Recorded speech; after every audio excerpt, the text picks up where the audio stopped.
여러분 주스 좋아하세요? 주스 중에 향료가 안 들어간 건 찾기가 힘드실 거고, 뭐 차 좋아하세요? 옥수수 수염차라든지 그런 거에다 향 들어간 거고, 카누, 맥심 커피, 믹스 커피 좋아하세요? 거기 무조건 향 다 들어가고요. 베트남 커피 맛있다고 얼마 전에 한번 난리가 났었죠. 그게 향료가 들어가서 맛있는 겁니다. 그리고 여러분 뭐 마트에서 파는 불고기 소스 뭐 이런 소스류 좋아하세요? 거기에 간장향, 양파향, 쇠고기향 이런 거 향료가 다 들어가고. 라면 좋아하시죠? 라면 스프에 향료가 안 들어가면 맛이 없어요.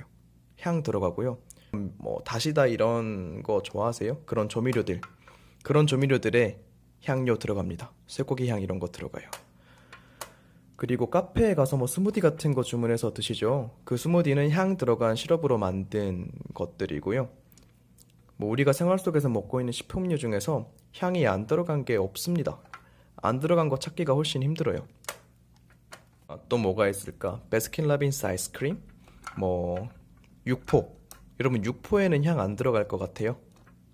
건조하는 가공식품류는 향이 굉장히 많이 휘발돼서 무조건 향을 보강을 해줘야 돼요. 우리가 먹고 있는 육포 중에 뭐 BBQ 향이라든지 쇠고기 향이라든지 그런 것들이 가미가 안 된 걸 굉장히 찾기가 오히려 힘들 겁니다. 간장은 어떨까요? 간장에 간장향이 들어간다고 하면 웃길 것 같지 않아요? 근데 지금 그게 그런 간장들 품목들이 꽤 많아요.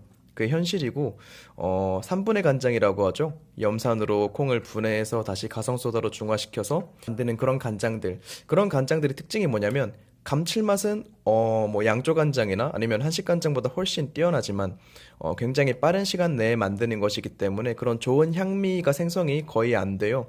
그런 향미를 간장 향으로 보충해 줍니다. 몰랐죠? 간장에도 향이 들어간다니.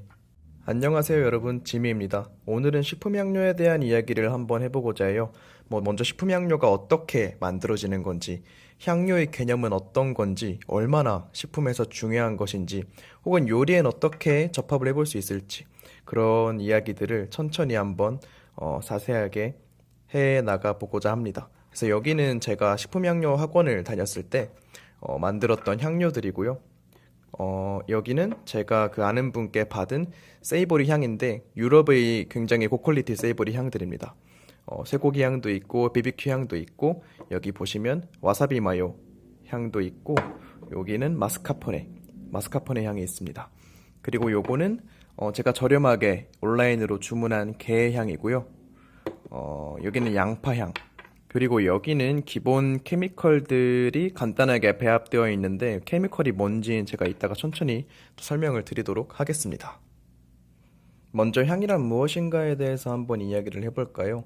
일단 향이라는 건 휘발성이 강해서 이렇게 가볍기 때문에 우리 코로 들어올 수 있어서 우리가 코로 맡을 수 있는 그런 저분자 물질들을 이야기합니다.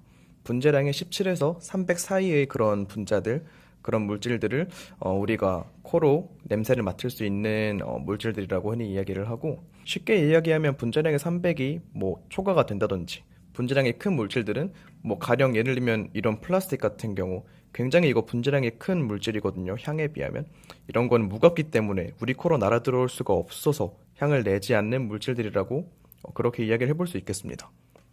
해서 일단 식품 제조업에서 향료를 어떻게 제작을 하느냐, 그거에 대해서 궁금증이 많이 있으셨을 텐데요. 일단은 확실한 건 이 식품향을 가르치는 학원이, 그런 교육기관이 우리나라에 정말 없어요. 제가 지금 이 식품향 과정을 어떤 학원에서 들었는데, 제가 알기로는 일반인이 쉽게 들을 수 있는 그런 과정을 운영하는 학원으로는 우리나라에서 유일한 기관입니다. 여기밖에는 식품향 수업을 해주는 데가 없어요. 다른 데는 뭐 예를 들면 아예 직장을 때려치고 대학교 다니던 걸 휴학하고 대학교처럼 다녀야 된다든지 뭐 그런 과정을 제외하고는 우리나라 내에는 이 향료를 교육해주는 기관이 정말 희소합니다. 그래서 식품회사 연구원들도 향료를 갖다가 식품에 부향할 줄이나 알지, 이 향료 자체를 어떻게 만드는지, 이 향료가 만들어지는 메커니즘에 대해서는 잘 모릅니다. 잘들 모르고 이 주로 역대로 대대로 이제 내려져 오는, 옛날부터 써온 그런 향료들을 많이 쓰고, 또 옛날부터 이용해 왔던 향료 회사들이랑 거래를 많이 할 뿐, 식품회사 연구원들도 향에 대해서는 따로 교육받지 않으면 잘 모릅니다. 그래서 제가 이렇게 영상으로 정보를 전달해 드리는 것이 여러분께 굉장히 가치가 있을 것이라 생각을 해서 한번 공들여서 천천히 찍어보려고 하는 겁니다.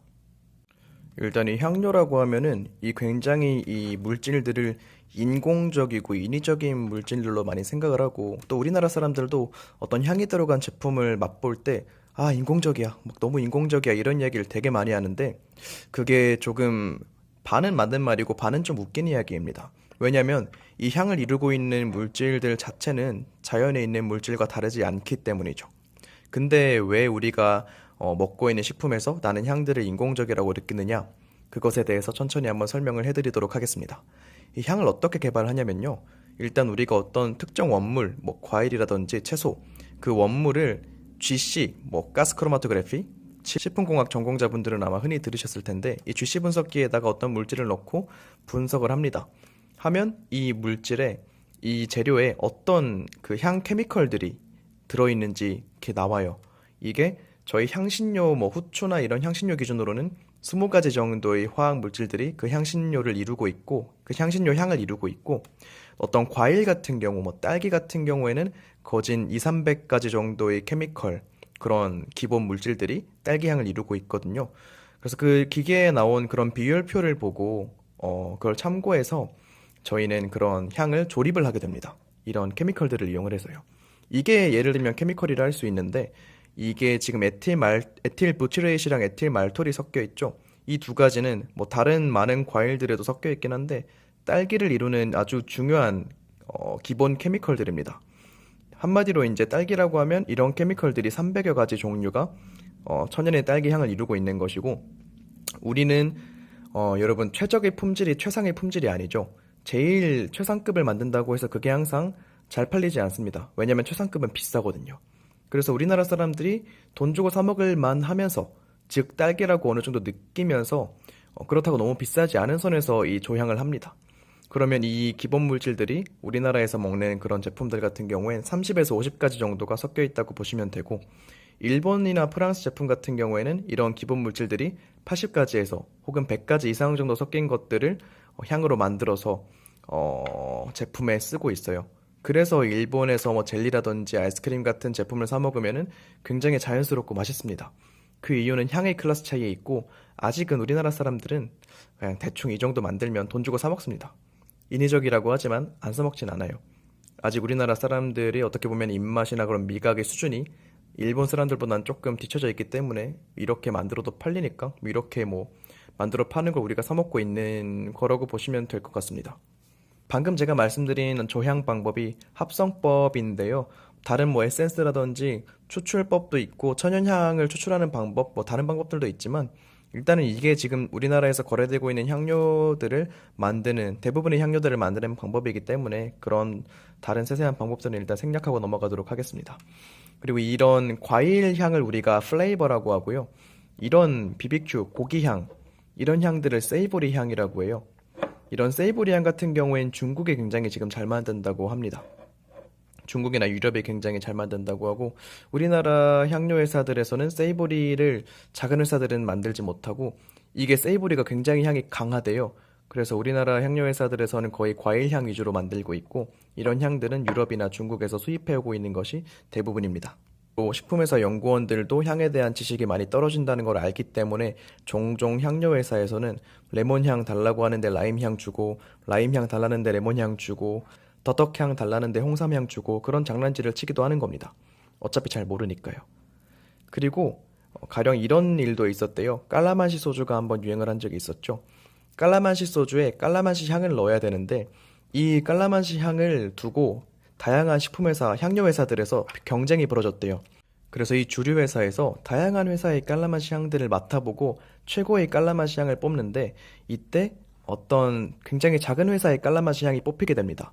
어떻게 뽑히게 됐냐면 그 회사는 어차피 그 회사에 좀 짬 좀 먹은 향료 업계에서 짬 좀 먹은 아저씨가 있었는데 어차피 사람들이 깔라맛이 향이 뭔지 잘 모르기 때문에 차라리 사람들이 좋아할 향을 주고 깔라맛이 향이라고 태그를 붙여버리자 이렇게 얘기를 한 거고 실제로 라임 향에 깔라맛시 태그를 붙여서 낸 샘플이 그 주류 회사에서 선택을 받게 돼서 그 작은 회사가 깔라맛시 향을 그 큰 대기업인 주류 회사에 입고를 시키게 되었습니다.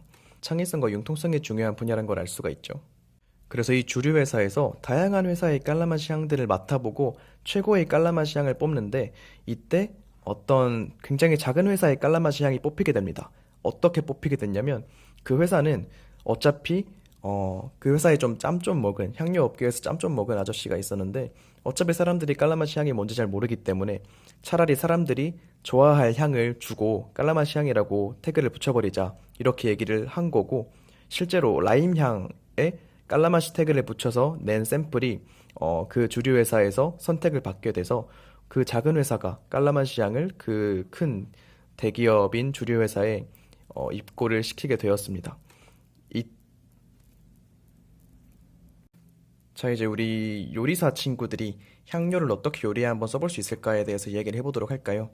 여러분, 일단은 요리사분들은 향료가 얼마나 강력한 힘을 가지고 있는지에 대해서 먼저 좀 확실히 체감을 하실 필요가 있을 것 같아요. 이게 어느 정도냐면 설탕을 하나도 안 넣고 단맛을 낼 수도 있어요. 제가 앞에서 다른 영상들에서 누누이 말씀드렸다시피 풍미란 그 중요도는 20%는 맛에 있고 나머지 80%는 향에 있습니다. 제 생각에는.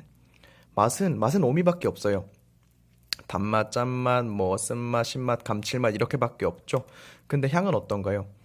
여러분 뭐 예를 들면 과일로 치면 사과, 딸기, 뭐 사과 맛이 있나요? 딸기 맛이 있나요? 사과 맛, 딸기 맛 그런 거 없습니다. 사과는 그냥 단맛, 신맛, 뭐 그런 맛들의 사과 향이 조합된 것일 뿐이고, 딸기 맛, 우리가 딸기 맛이라고 알고 있는 것은 그것 또한 단맛, 신맛 플러스 딸기 향일 뿐입니다. 이렇듯 향도 요리에 잘 적절히 활용하면 제가 볼 때는 다음 스타셰프 트렌드는 이 향을 잘 이용하는 셰프들이 그 자리를 꿰차게 될 거라고 생각을 합니다. 어떻게 사용을 하는지 먼저 말씀드리자면 소스를 만들어요. 소스를 만들면 거기에다가 이거를 한 0.05%, 그 정도 섞어주면 됩니다. 굉장히 단가도 저렴하고 이게 절대 그 정도 쓰는 거에 비하면 비싼 가격이 아니에요. 고급 향료를 쓴다고 해도 절대 비싸지 않습니다. 예를 들면 뭐 여러분 좀 요리를 한다 하시는 분들은 주 만들 줄 아시죠?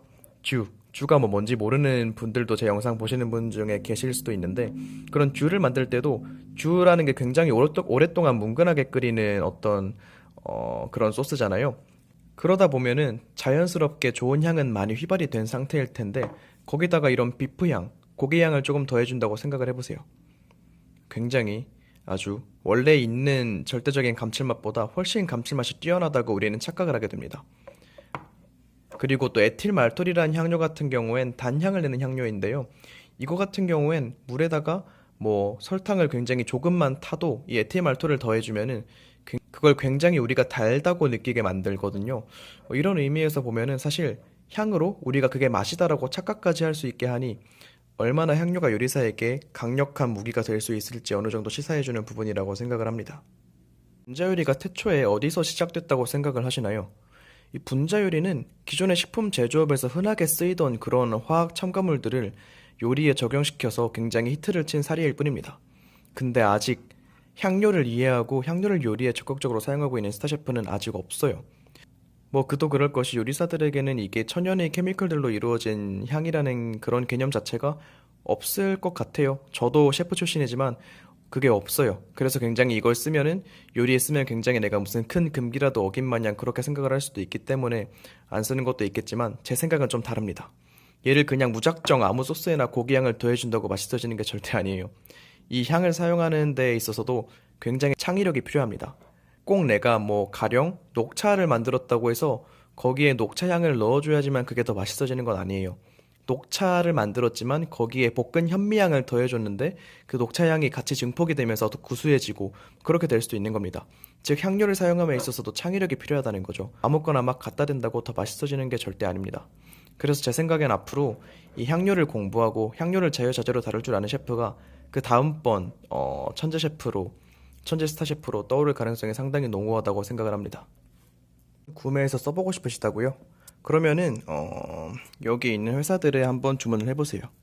이 세림 식품 원료 같은 경우에는 이 회사 같은 경우엔 이 정도 사이즈 되는 향료를 4,000원 단위에 지금 판매를 하고 있습니다. 게향도 있고 군고구마 향도 있고 새우향, 비프향 다양한 향들이 있는데 제가 느끼기엔 되게 고퀄리티는 아니에요.